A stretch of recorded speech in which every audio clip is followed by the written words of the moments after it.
Yeah. Yeah, I guarantee you, because Tripp would have come in there and he'd ask me the questions that need to be asked and probably give me a down the road butt chewing about what'd you do this for, and then we'd have got it straightened out and I'd still be there. Look, somebody asked about Milliken. In my opinion, Milliken does more for Bassmaster than Bassmaster does for Milliken. When's Matt gonna jump into ABT? I don't know. It might, I gotta get off the professional tours before I'm eligible to fish in ABT. And I'm still planning on fishing. I'm gonna fish the MPFLs. Heck, next year I may jump into some MLF invitationals. The one good thing about leaving bass is I can still fish high level tournaments. I can still do what I need to do for my sponsors and my social media stuff. I can do all of that, and I'm gonna get to fish the way I want to fish and have a good time. You can fish the ABT 100. I would if Kay would quit setting the daggone stoke trail. Did you see them 3 tournaments this year? I didn't, but you can go fish with my kid. I'll go to the lake, yeah. I hold the net. Yeah. He told me you wasn't doing a good job of holding the net. Yeah, bless his heart.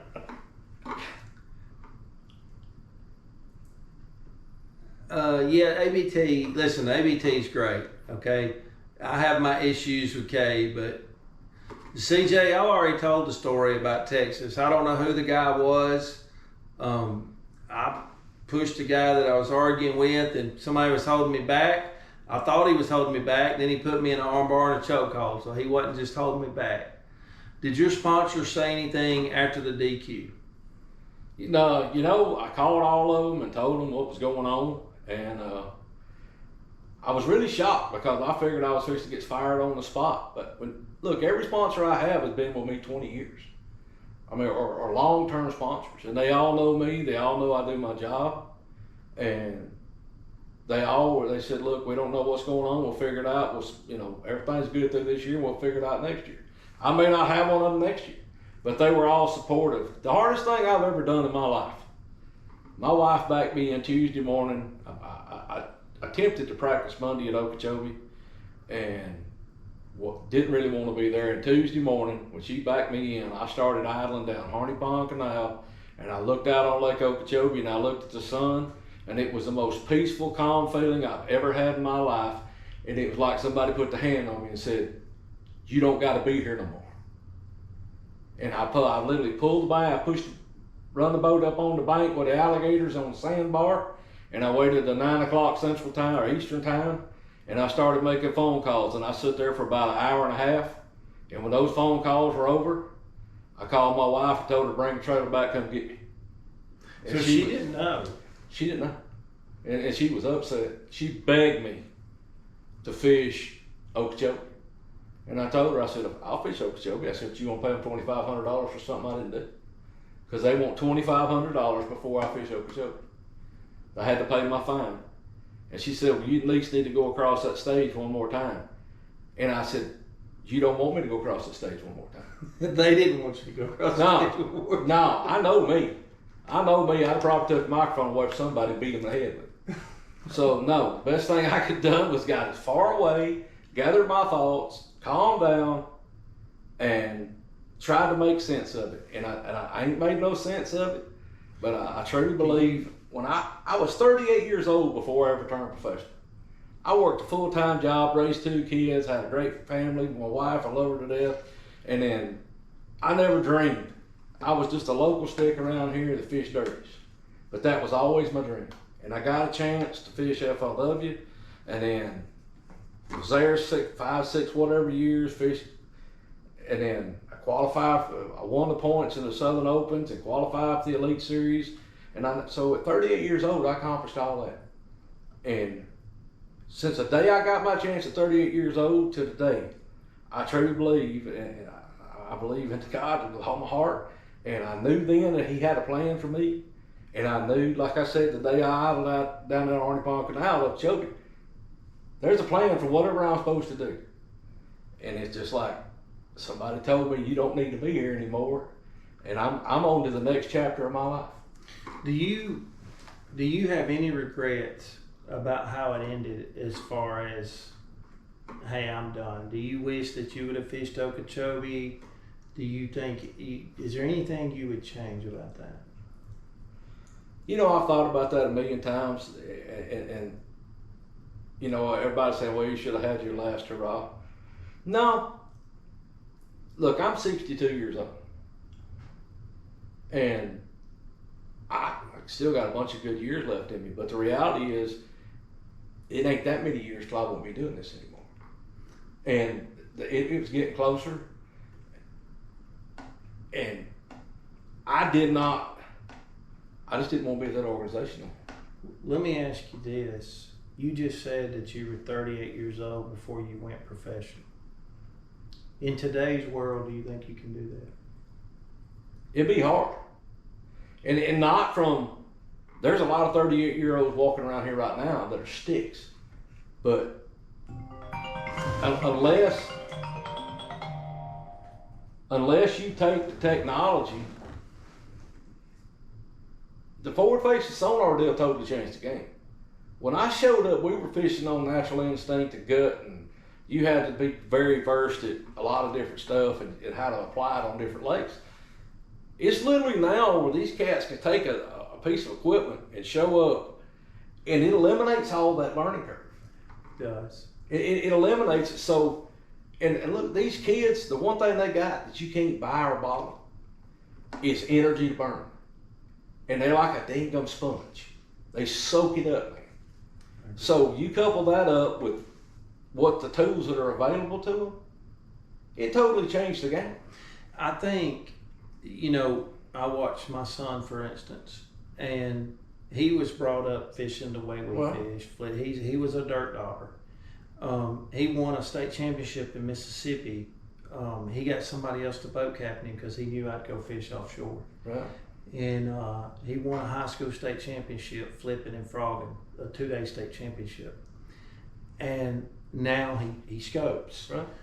But they have so many advantages that we didn't have. Growing up back in the day, you had Bassmaster Magazine, and you might get to watch fishing on Saturday.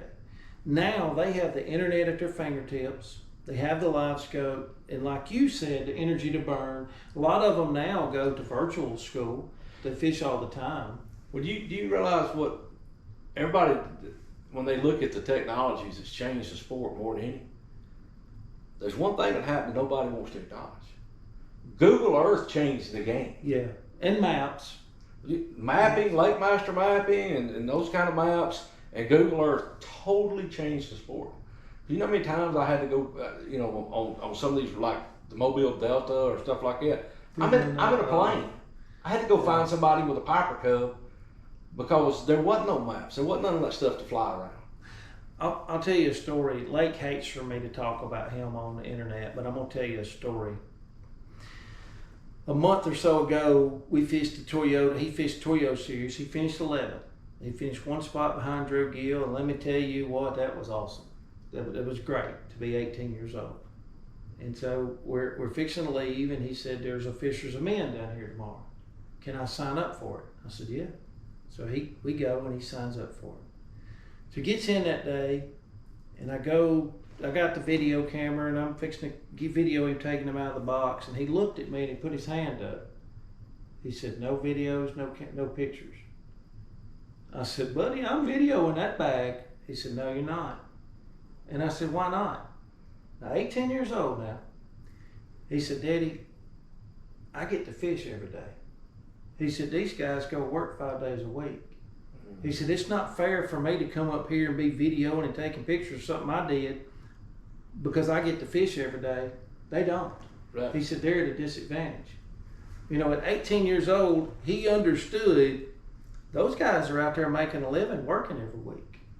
And nowadays, a lot of these kids are in virtual school. They get to fish every day, or not every day, but a lot. Right. And the working man, Tony, is out there on the roof. If he gets off on Friday, he got lucky. You know, they're at a disadvantage. Yeah. It's the different world. Looking at everybody and trying to look at these things, scrolling. I'm new to this live podcast stuff. I know we got a whole bunch of folks that's joining. Yeah. We got any questions? You've asked about Zona several times. I mean, a part of it is how things were going at Bass and how the industry was going, and I think a lot of it, he got tired of seeing it. Have you talked to Scott Martin since you both left? He called me. I have talked to Scott. My opinion on Dustin Canel winning Red Crest 3 times is one of the most incredible things in bass fishing. When you win the championship at a professional level 3 times, that is absolutely incredible. I don't care if it's in your same state or not. It was in a bunch of people's same state. He won it 3 times. That's incredible. And Dustin Canel was a great fisherman before live scope. Yeah, he was. Say that. Dustin Canel's one hell of a fisherman. You say Dustin can't pass a poly. Come on. I'm going to tell you right now, the last thing Dustin Canel's worried about is a polygraph, okay? The last thing I'm going to listen to is Dustin Canel doing something that shouldn't be done. I'm telling you right now, I knew who Dustin Canel was before he ever made it professional. And that dude's just an absolute hammer. It was kind of cool to watch him go up river at Donnersville and go to Nickajack Dam and do what he's done. Is that not awesome? Oh, it was awesome. I mean, he blistered our hind end on the Coosa River for a long time. He knows the magic under them dams. And I never would have dreamed that you could win it there. The only bad thing I hate about him going up there? He showed the world. Well, but the biggest thing was Wesley Strader. Yeah. Wesley Strader had a chance. He had a chance to win that tournament. I would have loved to have seen that too. Yeah. If Wesley Strader would have won that tournament, hey, I'd have been, oh my gosh, I'd have been on top of the moon. There was a guy on there asking a question, man, that goes, Bass better or worse since the split? You know what's amazing is I made the decision during the split that I was going to stay with Bass. And for the first year or 2 after the split, I thought maybe it was the best thing that ever happened. But it's like, after everything got righted and going back, and there wasn't, all the drama was gone, it just went, it's gone right back to where it was. There's no difference. It's right back to where it was before the split. Somebody said, how can I say the working man's at a disadvantage? Because he's got to work every day. You can say live scope leveled the playing field, but I'm going to tell you something right now. The more time you have to use live scope, the better you are. Okay? When I fish a lot, okay, I can fish 7 days a week if I want to, but my kid fishes a lot too, and I don't use live scope the way he does. And when he can look at a fish and go, that's a drum. How you know it's a drum? Well, drum have cartilage in the front of their head, looks like rocks, and it glows on live scope, the very front of it. Hell, I can't even see it. All I see is a dot. And these young guys and these guys that are great at live scope know what kind of fish they're looking at. There's a reason that, what's his name, it won the live scope, won the classic, Easton Fothergill. There was 800 fish in every pocket you went into there, but there was only 10 bass. Easton Fothergill picked out the 10 bass. Who's the number one angler? Is it Jacob or is it Dustin? Jacob Wheeler. It's a pretty doggone close deal. Listen, Dustin Canel has made an incredible feat of winning 3 championships. Jacob Wheeler's the best angler in the world, and y'all know I love Joe Lee. Okay, I used to always say Joe Lee, and I love Joe Lee. Jacob Wheeler's the best angler in the world, and it comes down to his preparation. Jacob Wheeler's the top 5 in every category. He's top 5 offshore, top 5 flipper, top 5 live scoper. He's number 1 in preparation. They talking about you flipping them bigs. Yeah, I was looking there. Somebody said something while we don't ever talk about Kyle Welcher. What you gonna say about Kyle Welcher? He is one incredible cat. He's great. He's great. He's on fire right now. He just absolutely blew the field away at the Pasquotank River. He's one angler of the year. Do you not think Kyle Welcher's top 5 fisherman in the world right now? Yeah, but what's crazy about Kyle? He's so low key and under the radar. He just shows up every week, goes to work. It don't matter whether he's fishing a home derby or where. He just wants to be in a boat fishing. Man. And he's Kyle. I mean, I like Kyle. He's a great guy, a great fisherman. Let's talk about top 5 fishermen in the world right now. Jacob Wheeler. Yeah. Kyle Welcher. He's right there. Okay. Here's the other thing that I'm going to struggle with. Trey McKinney, by the numbers right now, is great. Yeah. We have trouble, I say we as in old school guys, saying that he's great because he's so young and he's got 1 year under his belt. So I'm not going to go with 1 year under his belt. So let's take Trey McKinney out of it, even though by the numbers, last year he's as good as anybody in the world. Right. Because if he's not late at Smith Lake, he blows Angler of the Year away. Right. As bad as I hate to admit this, I think Corey Johnston might be top 5. I'm gonna tell you, there's a guy right there. If you go look at his numbers over the last 2 or 3 years, it's pretty daggone tough. It's Brock Mosley. I agree. Brock's there every week. And Brock Mosley is just mentally there every week. Every week. And look, he ain't no scoper. He is a fisherman. Yeah. And people don't understand when you take a guy, even like Kyle. Kyle scoped, but when I did that survey, Kyle wanted it gone. Yeah. He don't want to use it. Well, no, he's just a great fisherman. Yeah, he's just a great fisherman. It's y'all coming up with these names. Listen, y'all know I'm biased to Alton Jones Jr. I'm going to always put Alton He's Jones straight Jr. up in the there. top 5. Yeah. Patrick Walters is one of them that if you ask the anglers, There's a name we top can 5. say is Livesey. Livesey, absolutely. Lee's right up there at the top right now. Logan Cheatham Logan, comment that again because you had a good top 5 and it just went through. Logan Cheatham had a perfect top 5. Drew Cook stout, ain't no Drew doubt. Cook. Yeah, I love Joe Lee. Michael Neal, Wheeler, Welcher, Lee, Walters, Jones Jr. But I'm gonna tell y'all something. I just think like I ain't down in Justin Hammer's name up there.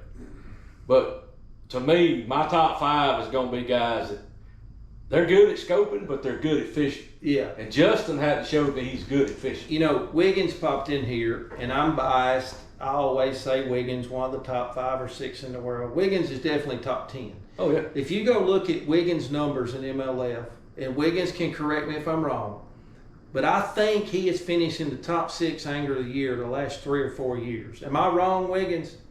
I think the last 4 years he's been the top 5 Michael or 6. Neal's been right there. Michael Neal. Nobody thinks Michael Neal.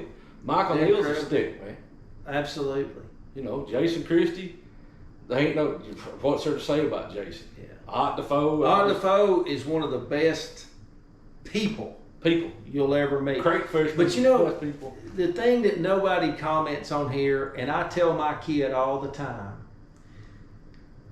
one of the best fishermen of all time, and I guess because I'm partial to him, is a great flipper, is Andy Morgan. Yeah. One of the best flippers, and you were a great flipper. Yeah. But Andy Morgan, just man, that format kills him. Yeah. Look, if you take forward facing sonar out of the mix, he's still in the top 3 in AOI every year. Yeah. He's just a naturally gifted fisher. And Wiggins talking about Drew Gill. Wiggins talked about at one tournament this year where Drew was just whacking them, and this past week, Drew caught him the second day of the MLF Invitational, no live scope. Right. He's getting better at that. The problem is he's so dadgum good at live scope. He's the best in the world live scope. What they've showed us with live scope is what it takes us all day to do, they can do in 3 hours. I agree. I mean, that's it. Man, we can go out and beat our brains out and just do all we can do, just grub up 6 or 7 quality fish. Yeah. And they don't need but a couple hours. Lake told me at Chickamauga, I went with him and practiced on that Sunday. And at noon, he said, because I'm always about daylight till dark. Right. Be first person there, last person leaving. He said, Dad, don't get mad at me. I said, what? He said, I done covered everything from here to the dam. And I said, boy, you've been here for 4.5 hours. He said, well, I was here 2 hours yesterday. I said, ain't no way. He said, I can cover in a half a day what takes you 3 weeks to cover. Yeah. And it's true. When they're floating. When they're floating, and you know, they're just able to do a lot more. So it's, Bruzo is in the. Rizzo's going to be there in a few years. I hope he is. Mark Davis. Oh, absolutely. Mark Davis got to be in top 10, don't he? Yep. Oh, Swindle. You know, nobody wants to give my buddy G a lot of credit, but the guy's only won AOY, what, 2 times? 2 times. 2 times. God knows how many classics. I know. I still think if you had to show up tomorrow and go junk fishing, he'll beat your brains out. Okay, so let's talk about Swindle, and I always say it here when we fish these tournaments. Right. You know, people give a lot of credit to the guy that wins. Mm-hmm. He's the best fisherman on the lake. That guy that finishes 4th or 5th every single time, that's the best guy on the lake. Every time. That is the best guy on the lake. Because that guy wins, he might not have them the next week, finish 10th or 12th, but that guy finishes in the top 5 every time. And that's Gerald Swindle. And I know people are going to say, well, he ain't been finishing in the top 5. But has anybody made more classics than Swindle besides Clun and some of those guys? I don't know. He's always there. And thank you, Houston. He is a straight up hammer, man. Chris Lane's a good fisherman. MLF has a lot of really good fishermen. When the split happened, a lot of them went. Daniels and Downs are good on Wheeler. But man, when the split happened, in that format changing, it hurts a lot of those guys that are fishing MLF, like the Andy Morgans, the Ott Defoe, Bobby Lane. Bobby Lane's a great fisherman. They're not geared to, just like I'm not geared to fish for big numbers. Never have been. I've always looked at an 8-hour day like I wanted 8 or 9 bites. 5 bites flipping. Right. And it ain't just flipping, it's just shallow water. But you can't compete flipping unless you're in Florida. It's hard to compete flipping in the MLS format. You can't. Yeah. You can't. I told a lot of those guys when they was going over there, I mean, a lot of those guys are my friends, and I fished against them for a long time. Me and Andy Morgan, I talked to him tons, Bobby Lane tons, and I questioned their idea going to that format because they ain't geared that way. People, y'all talked about Pocha and Aaron Martins. I want to say something about Aaron Martins. Could you imagine Aaron Martins before face on? Oh my God. He'd be better than Drew Gill, wouldn't he? Aaron Martins was the best. Yeah. Probably the most naturally gifted angler that's ever walked planet Earth. Yeah. I used to love to mess with him. He camped like I did, and I would go by there and I'm dog tired. It's 11 o'clock. I'm going to bed, and I'd look out there in the front deck of his boat. All his lids is raised up, and he's out there tinkering. And I mean, he never stopped, dude. And he was always tinkering. He was just incredible. I cherish every conversation I ever got to have with her. Aaron Martins was incredible, for sure. Yeah, I'd love to have seen him with forward-facing sonar. I really would. Patrick Walters is great. There's no doubt. Hey, Patrick has proven every time he puts his boat in the water that he's there week in, week out. The dude just catches them. And I stayed around Patrick when he first showed up on the Elite Series. He was camping before forward-facing sonar, and the dude's got the fundamentals. They're talking about Keith Pocha. I got to go with Keith Pocha here and do backwater stuff. And this is what I'm going to say. That dude works his ass off. Oh, that's a lot of work jumping in holes and stuff. People question where he gets to and all that. Good night, dude. And that dude's strong as an ox. Oh, yeah. The boat get hung up and he just take a pole and just push us off. And some of the stuff he'd do scared me half to death. He jumped an island, didn't tell me he was doing it. And Polonic. Why didn't you say Polonic? Yeah, Polonic. I mean, come on. Man, you can't sit here and make a top 10. No. You would just sit here and argue is all you'd do. Yeah. He said, I gave you half a mile. Oh, Oh, I love that video. Listen, I watch that video every time it pops up, and I've seen it 1,000 times, but I still watch it. You know how many college teams I've had? I had one from Northwest Louisiana somewhere sent me a full size. They had screenshotted me and Tharp basically standing there beside each other arguing, and right beside it looked like a little bubble coming out of my mouth, and it's going me pointing, going, he's in the box. He's in the box, Hammer. He's in the box. Oh, and I had to autograph it, send it back. Listen, that was the best ever. Look right here. He's in the box. That's what you get. That's what you get. That was awesome. I still watch it to this day. Right there, Larry, Denny. I mean, come on. Look, Denny. I don't even. I'd have to go look it up. His all-time money list. What his career winnings. My gosh, Yes. man. Jordan sent me Jordan made a thing for my birthday 2 or 3 years ago. We were flipping here on Wheeler for my birthday. They were in the bushes, and he made a picture of me, and he said, "The man that taught Denny Breyer how to flip." It was awesome. Wiggins just said, "If you give us your side of it's in the box."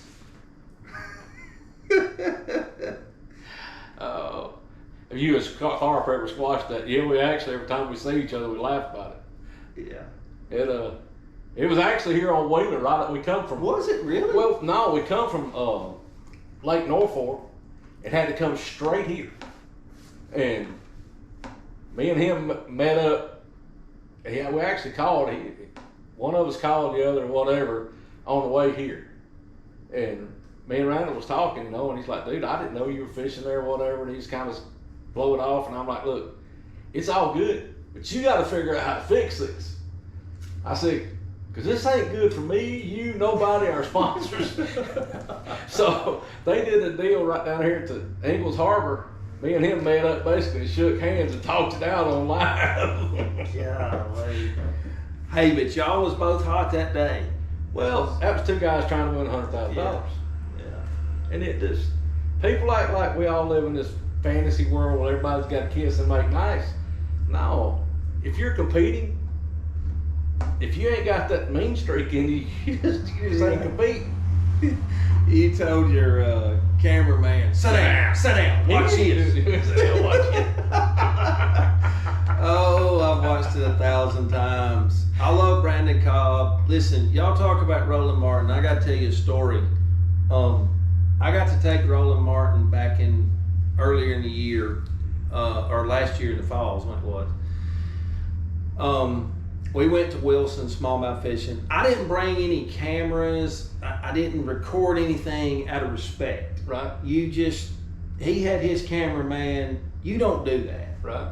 And the stories I got to hear, I'll never forget. The story, I didn't realize how many times Roland Martin had finished second. A bunch. And he told me all the stories. Did you know? So back in the day, they would have a rider with them. The rider, the sports rider could fish if he wanted to. So Roland, they were here on Wheeler. Roland was fishing the power line towers. And Roland had this tournament won. And the final day, he had caught some. He let his rider fish. Well, his rider caught one. He put it in Roland's side of the box. Roland got into the weigh-in and had 6 fish in the box. Now he knew all of Roland's was 3 pounds or bigger. The rider's was 1.25 pounds, 1.5 pounds. So they knew which fish was which. Didn't matter. But the rules say you are responsible for your creel limit in your box, and he had 6 fish in it and got disqualified. Disqualified. Yep. Yep. Yeah. Hey, y'all don't pick on Randy. Here's what the guy says: Randy Block, best ever. Randy was a good dude. Randy was a great Randy was a good fisherman. Craig brought that up the other day. Randy's won a lot of money. Randy won a lot of money. He's another one that I spent a lot of time around at FLW and camped around him, and he and I became very good friends. He's a heck of a fisherman. He's just, what you can't belittle somebody that's passionate and loves the sport. He may have a different view of it. But here's what I've always said about an opinion. You can't be wrong with an opinion. No, it don't mean you're right or wrong. You can't be wrong. No. I fuss about Randy. I make fun of him because he gets so one-sided, but he has some good views. Yeah, he has made some people hate him, but listen, I can't. That'd be like me calling the kettle black, pot calling the kettle black. I ain't nobody. You ain't made nobody mad. Yeah. I've been sitting here looking out the window, making sure there ain't no lights coming through here, those crosshairs. Yeah, I know. Well, listen. So as we go to wrap it up, you know, we've talked about everything. Is there anything else you want to say out there about anything with your career, with Bassmaster, with you leaving Bassmaster? Anything you want to say? No. You know, like I told you before, everything happens for a reason. Yeah. I regret what's happened. I don't understand why that happened. I don't know. I did not solicit information. I did not intentionally I didn't, none of that. So I'm not the first person in the world that's ever had trouble with a polygraph test, or I don't know why. But I'm looking forward to the next chapter. I think where I've gone to with the MPFL, I think it's just going to continue to grow.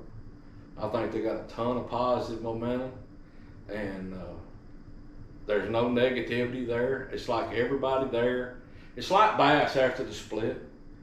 Bass after the split was that first year was a special place to be there, because everybody knew that we were trying to save the ship because they about blowed it up. And I don't think the downturn with the MPFL, I think it's going to be all positive, because from what I'm hearing, depending on how many spots are available, everybody thinks, well, God, because I'm hearing from a bunch of guys now that are at the Elite Series right now, that are at MLF right now, who are definitely intending on fishing the MPFL next year. Well, they may or they may not. I mean, they might have missed the boat this year, because there's a whole bunch of guys. I'm sure that, I don't know how Brad Dim's going to do, you know, how many guys requalify, how many guys, I don't know about that. But if there's room, it's going to look amazing next year at the MPFL. The field of guys that you're fixing to see, you're going to go, whoa. And I'm going to say something. There's also some great guys there that have never fished the Elites or the MLF. I had somebody say something about that the other day, and I said, look, do you know how many great anglers that came from FLW that the world never knew about? Go look down the BPT list, go look down the Elite Series list, go look down myself, Andy Morgan, Stetson Blaylock. I mean, just all these names that are household names. We all came from old FLW. And my buddy Jason Burrows is one of them. Yeah, he's completely dominant. I've always said he was dominant in South Carolina. Right. But now he's catching them everywhere, and people, I've seen people make the comment that said, "Man, look at the Elite Series anglers that's won the first two MPFL events. They're not Elite Series anglers. They're MPFL anglers. They're MPFL anglers, because those anglers have fished both tours. I mean, they're just great anglers, and it's going to continue. But look, from what I've seen already, I'm looking at the weights from all these guys are producing, and I really like the way that they present themselves. I like the way they go about their business. There's always great guys. There's guys walking around here fishing weekend tournaments every weekend that could show up with the best of the best and beat their ears in. It's just they never have went that far. Somebody asked, was the MPFL going to go to an open style format? I believe they will. I think they're going to have a qualifying deal at some point. I hope they do. I think it's got to grow some more before it does. I mean, it's like the invitationals, you know. Right now, there's not enough people to pay $5,500 a tournament in the invitationals to not be able to offer it to everyone. Right. So, you know, that has to go to do with the amount of people that can do it. But I think there's more people, like you say, that fish day in and day out, local tournaments, that could go fish professionally? Sure they could. I mean, I'm living proof. I was 38 years old, and that's what I was doing. I showed up, and you know, never missed a beat. So there's great anglers all over the place, and what I don't want to see is I don't want to see opportunities for anglers to fish go away, because the more places we got for people to fish, the better off we are. Absolutely. So it's I look forward to you know, a lot of people don't know about the guy that owns